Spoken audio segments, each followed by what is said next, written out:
Here, and I'll call up the other panelists, and we'll take some questions from the audience. I want to thank our rapporteur, who is also taking a trusty AAAS fellow serving at USAID, is taking notes for us today, and those will become available to you afterward. So Gail, Valerie, come on up. So please bring us your questions. I promised a great panel, and I think we surely have one on our hands. I don't know if I want to change my career path to pursue TB, gastroenterology, or depression. They're all areas of great need. All right, so I think we have a first question here. Yes, thank you. I'm Kevin Fomelant from Research America. I just wanted to thank you for your presentations. I enjoyed all of them. This is a question for Dr. Allen and also maybe for Dr. Vrasnik, since you mentioned the immune contributions to psychiatric disorder, which is a personal interest of mine. But Dr. Allen, you talked about the environmental changes that led to this increased prevalence of inflammatory bowel disorders and how we sort of missed the boat in Japan and in the United States, but we can see it happen in China. So I'm wondering, as these environmental changes migrate to other countries, can we adopt a more proactive strategy to actually prevent this autoimmune epidemic from actually coming into occurrence in these other countries? Yeah, as they clean up their hygiene, we see more and more. So that would be one strategy, probably not a good one, but from an infectious disease standpoint. But I think the realization of adopting the highly processed, high carbohydrate diet of the West is extraordinarily important. We have not gotten to the fundamental etiology of this abnormal immune response. And so I think getting microbiome registries and databases and microbiome banks actually is going to be very critical to it. I think we have a lot of work to do before we know the actual lever.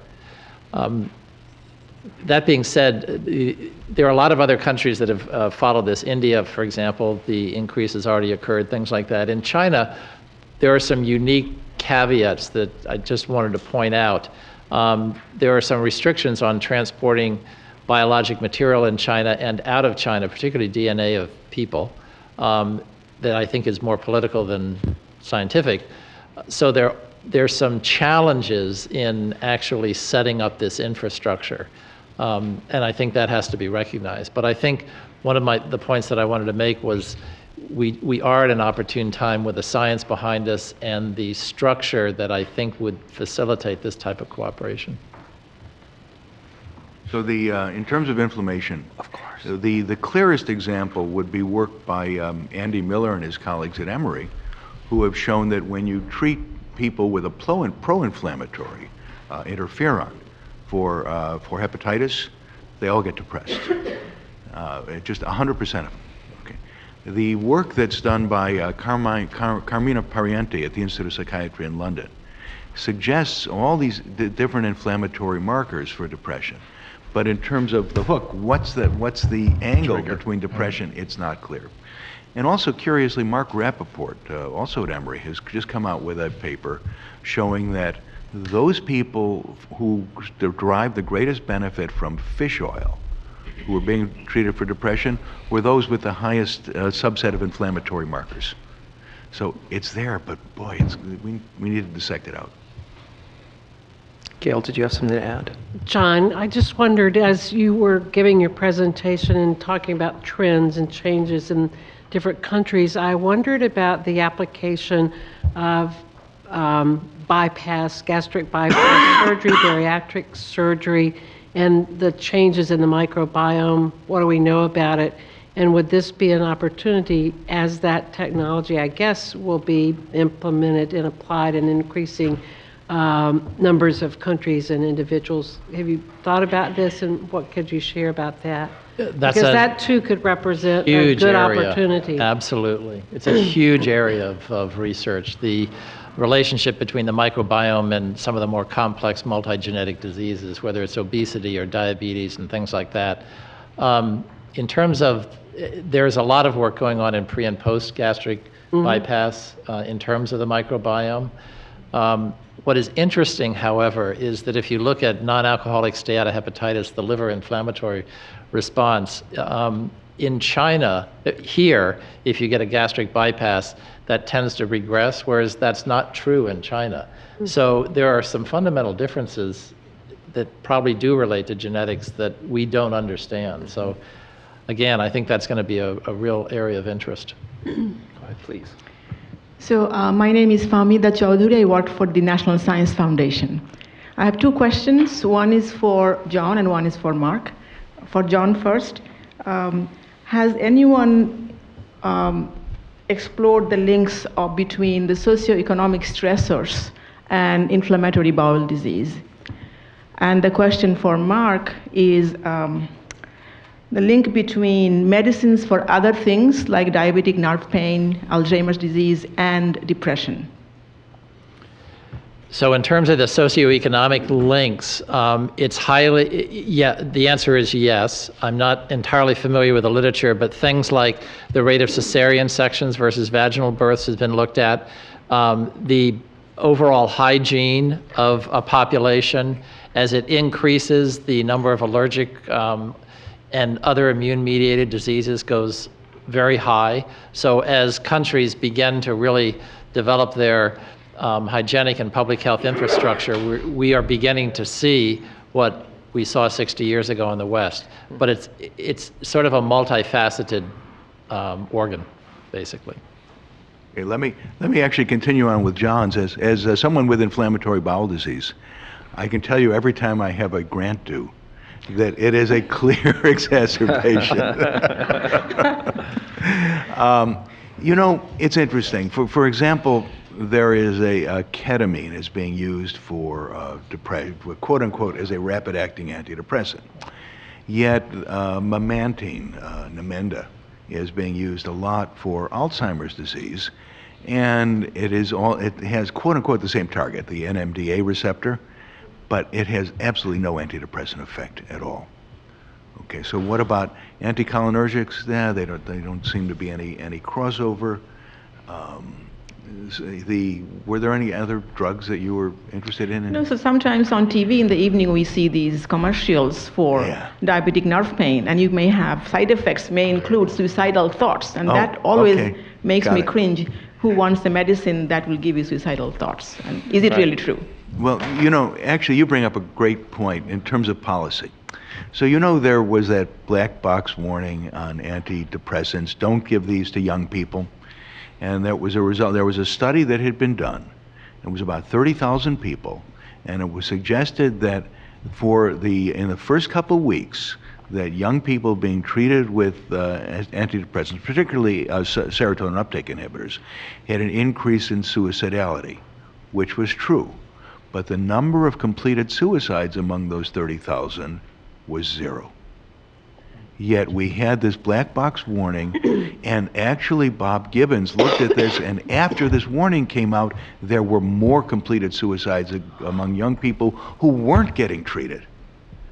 Okay, so in terms of public health issues and our, politicization of psychiatry, I think that's a great example. Thank you. Please. So, Jason, I want to commend you for the panel. I think you've hit all the key things that I look for when I put together panels. One is you have Gail, who has a great background in diplomacy and science, which I don't think people really appreciate. You have a young scientist perspective, which often people don't include on panels, and I think that's a huge area that we are not focusing on, and that's one I'm trying to focus on. And you have a foreign perspective, which often we'll talk about diplomacy and not include a perspective there. And the fourth area is mental health. I consider this to be one of the biggest challenges of the world, and yet we hardly ever discuss it. And so I wanted to commend you, Mark, for your excellent presentation, ask you, I've spent the last year developing a new NGO in Virginia called the Global CoLab Network, and we're looking at challenges big and small and trying to find new ways to bring people together in more intimate settings. So I've hosted about 10 living room discussions this last year on a range of topics, including mental health. And I sit on the Community Service Board in Arlington on pediatric mental health, and I think that one of the things that I've been trying to figure out as somebody who used to work at the Fogarty Center at NIH, what can we do globally to look at mental health that, with very few resources and the challenges that you put forward? And one of the things that I wanted to ask you about is we have a lot of good websites. I think the NIMH, the National Institute of Mental Health website, is pretty good in terms of articulating in English and maybe Spanish the key areas, primary areas of mental health. What if we translated that so that a mom in Ethiopia who is struggling with a child with ADHD could go and see in her language information on mental health and what some of the, so she could better understand it. I've been to the WHO website and trying to find anything there on mental health.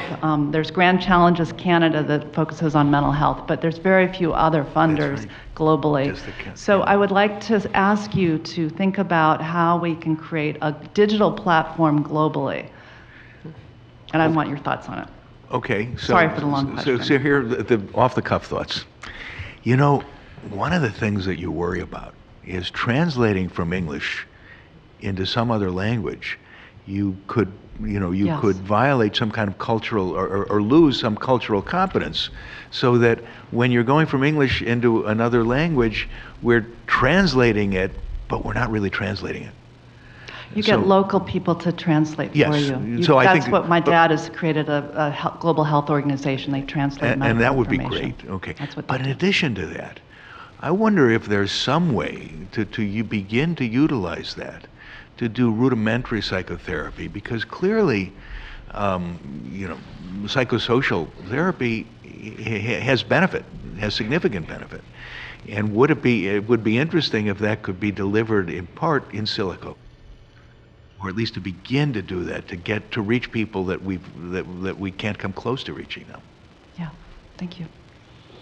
Remind us the name of your organization one more time. I've worked with you for years, but I think people might be interested to find out more about you. The Global Collab Network.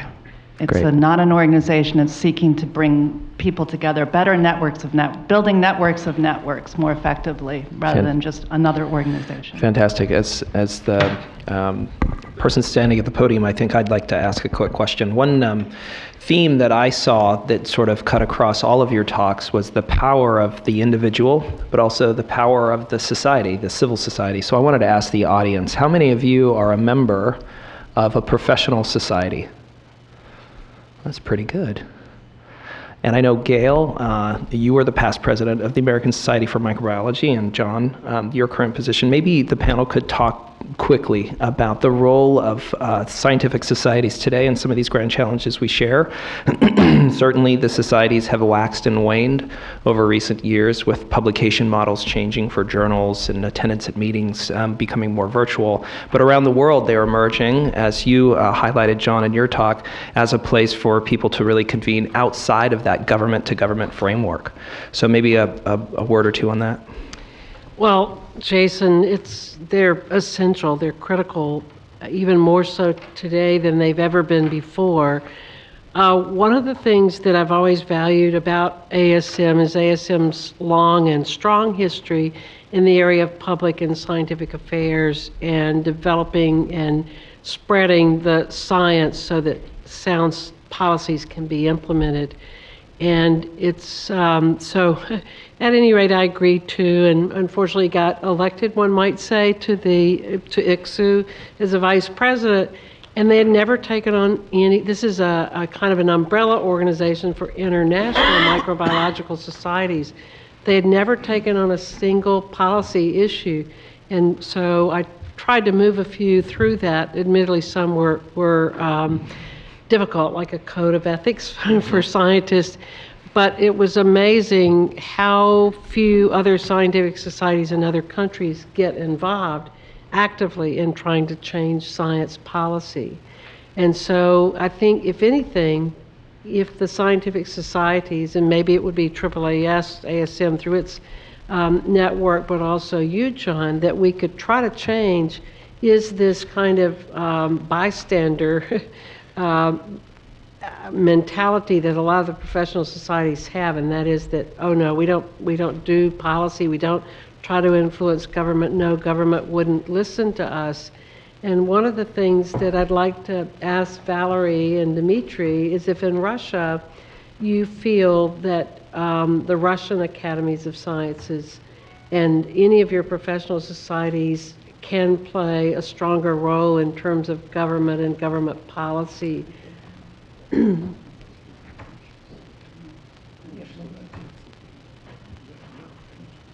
Yeah, sure. We hope that this will be possible. First of all, the Society for Genetics and Selection, and the Society for Microbiology, and the Society of Gastroenterology. Great. I wanted to just say to you, Mark, with respect to depression, before we leave that topic completely too, is that I was a panelist, if you will, or a speaker, one of the keynotes for I think it was the 50th anniversary of Fogarty, I've forgotten which, but at any rate, the person who followed me, I actually talked about, well, hookworms and public health, but the person who followed me talked about mental health and depression and the needs from a global perspective. That was prior to the issue in science that kind of highlighted the global issues around depression. But as I sat and listened to you talk, and as I reflected on how I felt after hearing her talk, because I felt, it was so overwhelming, is that mental health is such a complex area of health, and people that are really good in terms of healthcare delivery in mental health are so crucial. How on earth does one really go about tackling this in countries that are underdeveloped anyway in terms of health care? And the reason I worry so much about it is that chronic inflammatory diseases, hepatitis, diabetes, TB are known to be associated with depression for so many reasons, many of them being economic and family, etc. But how on earth do you train a healthcare workforce to deal with something like mental health? And really, if you think about it, Jason said you would tie us all together. I think you have, because if you cure TB or you cure, hepatitis C, which we can now do, what about the mental health that underlies all of that, chronic illness that many of these patients have experienced? Well, to say that it's a daunting challenge and continues to be is certainly accident. It's interesting. Our first antidepressant was an antitubercular drug, ipronizid, which is a monoamine oxidase inhibitor.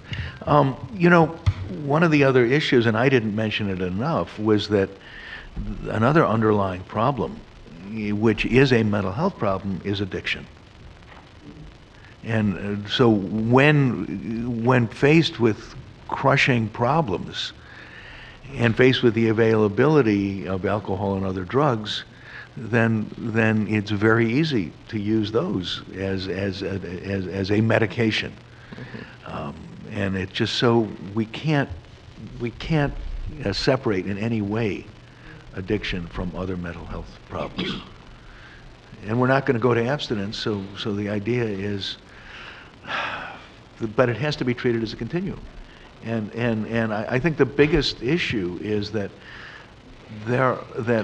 other medical professionals who are not involved in psychiatry need to at least become sufficiently acquainted that they can begin to recognize a problem and see what is, in some way, get help for the individuals that are suffering. And that's probably the single most important way of doing it. John, please. I'll just respond to your challenge, and because it brings up a really critical point. The AGA is actually two different organizations. One is the education research arm, and the other is public policy arm. And so we are a member. By the way, we're the oldest medical subspecialty, actually the oldest medical society in the country. It predates the AMA, but we have a very strong advocacy position because we have clinicians that are suffering under a lot of different financial imperatives now. So we have a very strong governmental, we have actually 2 full-time people on the Hill all the time. And so we have a political action committee. and about 30% of our practicing clinicians give to that political action committee. 3% of our research scientists give to that committee. It is a mantra in the sort of traditional research community to avoid that, and it is incredibly wrong. Money buys your way into Congress, it buys your way into offices, it buys you the ability to influence in a way that we need to influence. 55% of the people don't even believe, in the country don't believe in evolution, much less climate change. Unless we take activity and really do what you are doing, the scientific community is going to get left behind. Well, you know, scientific societies, as a rule, our quote-unquote policy, and I'm a member of the Society for Neuroscience, the American Society for American College of Neuropsychopharmacology, and ASBMB, the biochemistry. Great. And for them, as a rule, policy means going to the Hill and saying, gimme. Okay, I need to do research, and that's absolutely true. And I think that we failed to notice that we need to do this within a larger framework. So And we need to be advocates for Yes. Science. And I would just, well, I have to say, ASM absolutely would not go near the kind of approach, I think, John, that you've described. I understand why you have to do that, but our philosophy has always been to provide the science upon which to base the policy and to basically then help educate.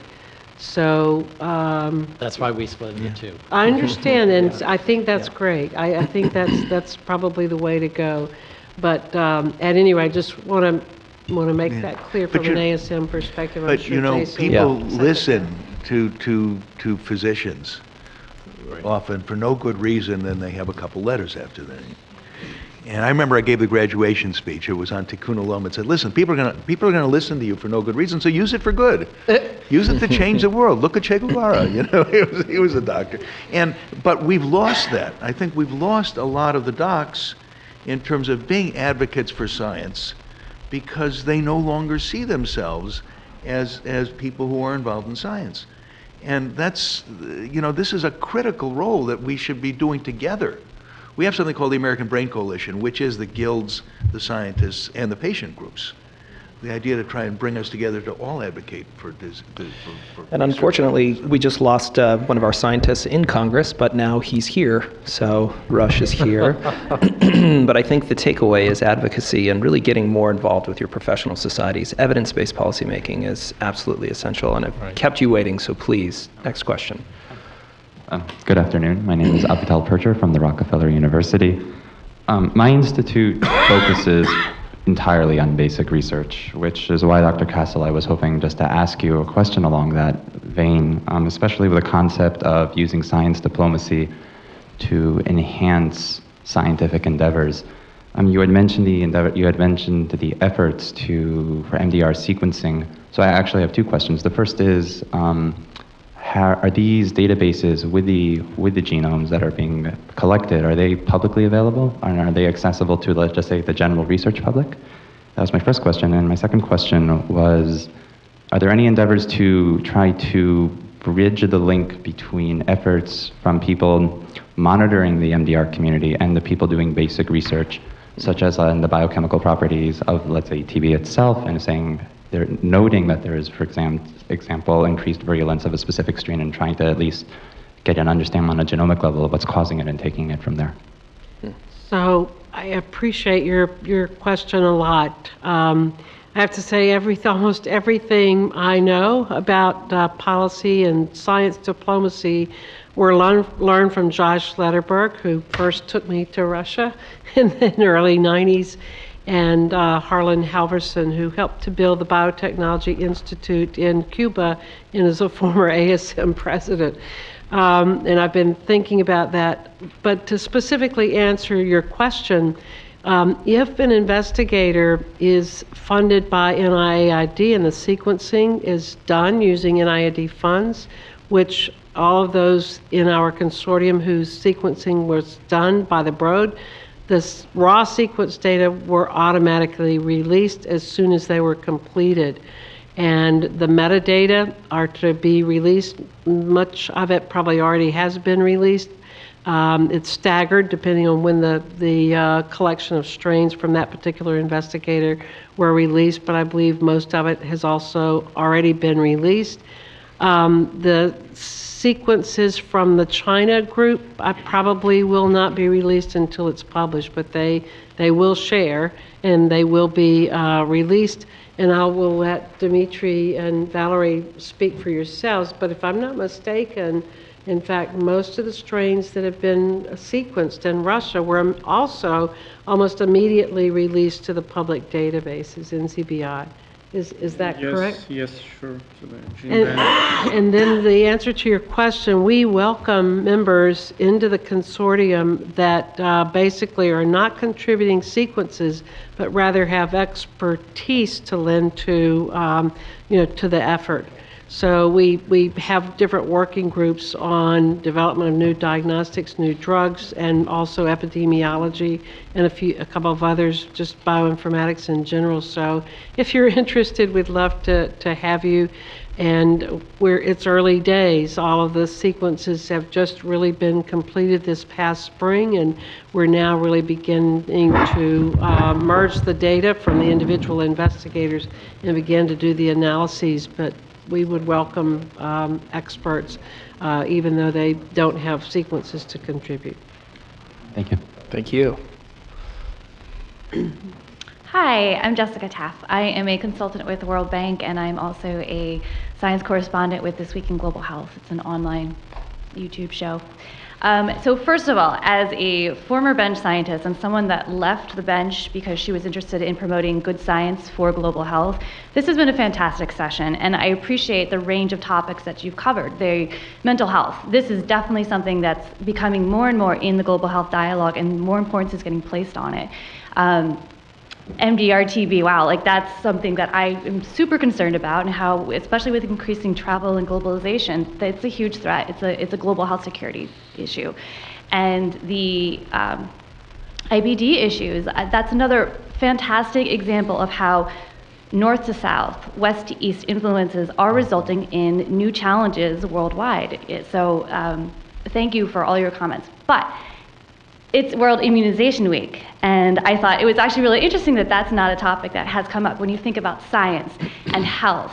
There's so many ways that science can be used, and there's a whole idea of vaccine diplomacy. So I wondered if you guys could just talk a little bit about where you think the vaccines come into science diplomacy, and especially how do you advocate and make sure and encourage science that's going into developing new vaccines, especially for diseases like with neglected tropical diseases that there's not a huge market for. There's not a lot of demand for it.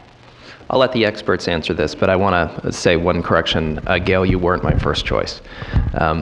My first choice was Peter Hotez. Equally first choice, Gail. I'm joking. I'm trying to be funny. It didn't work.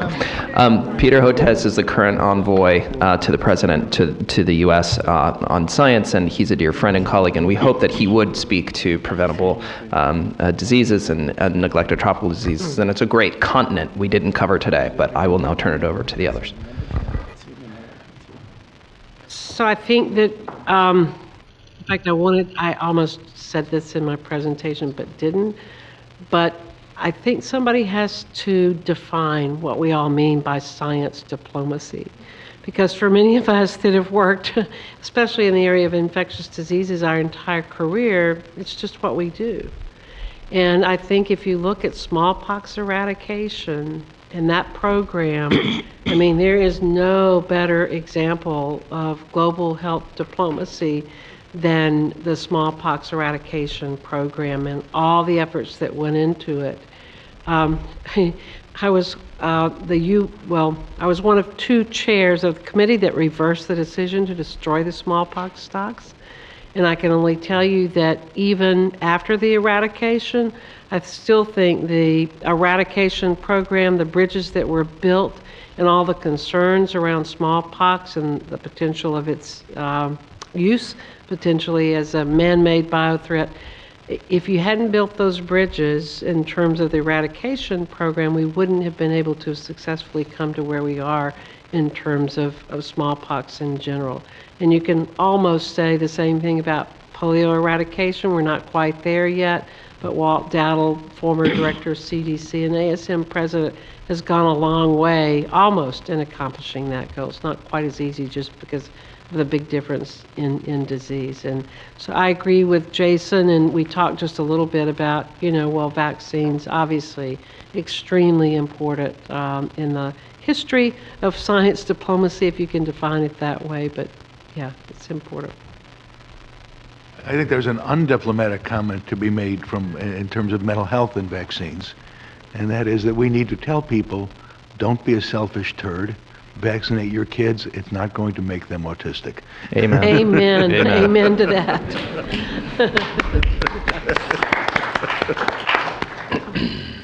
Hi, I'm Mike Dean from the National Cancer Institute. I'm a basic scientist. I've been working in Latin America on cancer for the last half dozen years. And what I found is many cases you can identify a scientific problem, characterize it, and even identify what could be a solution. But then I think you all gave examples of where we have technology and it's the implementation. Right. I wonder if you could talk some more about how do you move, as a basic scientist who doesn't know anything about politics or public health or diplomacy, of how do we implement things that are obvious solutions, but there are barriers that are cultural, political, whatever. So I'll take that first. I think the formation of clinical medical societies can help with that. So for example, in gastroenterology in China, it was completely dispersed, and most of the gastroenterologists work in a few academic institutions, and the rural country just did not have endoscopy, whereas one of their major killers was gastric cancer. And so I think one of the ways to implement is to take basic science, translate it, and turn it into a clinical delivery mechanism. And that's actually what we're trying to do. Train the trainer in advanced procedures, things like that. So I think that would be one mechanism. So having a number of years ago in collaboration with Valerie and others established the U.S.-Russian program in biomedical research, Ted Trimble from NCI was one of the biggest supporters, and I'm aware he's doing a heck of a lot in the area for NCI in terms of global health. So I'd encourage you to go and talk to him. I think your suggestion, John, is excellent. But this is a big challenge, I think, and we have a forum in the National Academy of Sciences. It's a relatively new one called the Innovation Forum.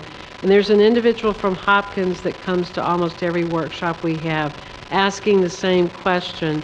And he's actually funded, a program for entrepreneurs at Hopkins, but to try to do exactly what you're talking about, but also to try to define mechanisms whereby some of these ideas could be funded. I know he's had a lot of discussions with the State Department and maybe even the Vice President about what could be done. Yeah, I think it's a challenge. It's a big challenge. There are a lot of solutions that don't ever make it, or not ever translated, and I'm not sure anybody ever really talks about that. I think we have go ahead. Maybe that's a good question for next AAAS meeting on science diplomacy. Okay. Mark, did you want to add anything to that? Well, I was just going to add that, two things. One, you were asking how to get involved, and also what's the translation. Well, one thing, since you do work for the government, there always is a need for loners on the Hill, and to spend a year just being in an interagency agreement is a way that I think is a great way to bring science to policymakers and to help them to create a different lens to look through. In terms of the translation, yeah, absolutely. There is, in fact, the funding that's still probably the easiest to obtain is SBIR funding. Yeah. And that's for those in the extramural world. We have an incredible panel that make it look easy. You have real subject matter experts who are also very well spoken and advocates and seasoned. And I think it's a two-way street for young scientists in particular who are on the bench looking at their narrow field every day to get involved. AAAS has provided a wonderful mechanism for fellows I was a fellow more than 15 years ago and became a bureaucrat as a result. But those opportunities are few and far between, so I think that's why we raise professional societies and those sorts of things, and it's a two-way street. Policymakers need to understand the data, data makers need to understand the policies, and so there's a lot of work to do in that space. Also, another issue, being fairly new in global health and then trying to publish some of the research we've done, I found it extremely difficult. I don't know whether it's just that publishing anything now is so difficult, or are you guys finding that, the same sort of quality publication that's, a study taking place in another country is just much harder to publish, and if so, how can we solve that? Because you can't develop science in a developing country if those people can't publish their results, now that publication is completely essential to anybody developing their career. If I may answer your question, yes, it's difficult to publish also in TB field. Actually, you should maybe keep trying. After all, there are also national magazines, science magazines, scientific magazines, and which are being translated. So probably, if magazines with high impact factor and don't accept the publication, and it's quite good, you may try to send it to a local magazine with a translation in English. At least in Russia, they translate it. I think it is a challenge, and I really don't have a good solution, because you want to keep the rigor up, you want to keep the standards up. And so I think Dimitri's recommendation, just keep trying, and especially to delineate the weaknesses, but why there are weaknesses. I was recently involved in a study from South Africa where a young investigator had done clinical outcomes, and it was such a struggle. In fact, it took 3 years. And aware of another one actually at Columbia that took about 4 years. Again, an assistant professor that had done some great work in Africa. So it's a huge challenge, but I don't have a good solution for it. I may have a solution. Oh, good. Okay. and that is that the notion that we have about impact factor may be something we need to rethink. Yeah. Right. I just finished a paper with a colleague from Seoul National University, and he said, I have to publish this in a journal with a high impact factor. And I said, why? JBC, which I think is a really solid Journal of Biological Chemistry, doesn't have a high impact. He said, we can't send it there, it's too low. And I said, why? Everyone will read it? It'll get a good solid review. And he said, no, I need to go higher than that. And until we break out of this stupidity, then maybe a lot of things that should be read are being squelched. And now that we have better and better cataloging, we see things that we wouldn't have seen before. I think you bring up a really, really critical point. What we found in China, and I'm just focused on GI, so I'm not sure if this is translatable, but most of the senior gastroenterologists were trained in the 1980s and before, which was before the opening of the free market philosophy, or relatively free market philosophy in China. So they were not trained in doing clinical research nor in publishing. And the emphasis in medicine there was on laboratory, not clinical research. So there is this absolute void of solid clinical researchers that can shepherd young faculty on up. The other thing is most of the retirement age there is 50 to 55. It's relatively young. So the people that are now coming into leadership positions are pretty young and inexperienced. And so again, there's not that sort of role model that we have here, that infrastructure. And so one of the things the AGA is trying to do is really help develop that, specifically targeting young investigators, how to write a paper, things like that, how to do research. And I can say from the ASM Vantage Point, they have 15 journals, several of which are struggling with this impact factor debate. And there's been a move to open access online journals. One called MBio has been very popular in the recent years, and 2 more are planned. hopefully maintaining the academic rigor, but lowering the barrier for early work to be published as soon as possible. So there is definitely movement afoot. I think we have time for one last question. Thank you. I didn't expect the follow-up on the NCI question, so I'm sorry if I'm taking us into lunch. My name is Emmy Simmons, and I'm a member of the Global Panel on Agriculture and Food Systems for Nutrition. And I think it's been interesting that, in fact, malnutrition as a major health issue across the world has not come up into clear focus. We've dug a little deeper, and I do appreciate all the discussion that happened here today. But I want to ask a specific question about actually setting up international platforms for collaborative work that involves scientists from different countries, from different cultures, from different countries, and engages, for example, as an agricultural science, in science that's location specific. And whether, in your view, these international platforms actually work effectively to globalize science in a way that perhaps just communication across professional societies does not do. It's been very difficult in the agriculture arena to get funding for these international platforms because no one owns them. But on the other hand, they seem to offer, the Consultative Group on International Ag Research, for example, offers the opportunity for collaboration, which is much more deep and much more persistent over time than some of the approaches that you guys discussed. So I just wanted to ask you whether your own experience with joint research projects that persist for a long time and have institutional structures that span national boundaries are in fact an important part of the science diplomacy future.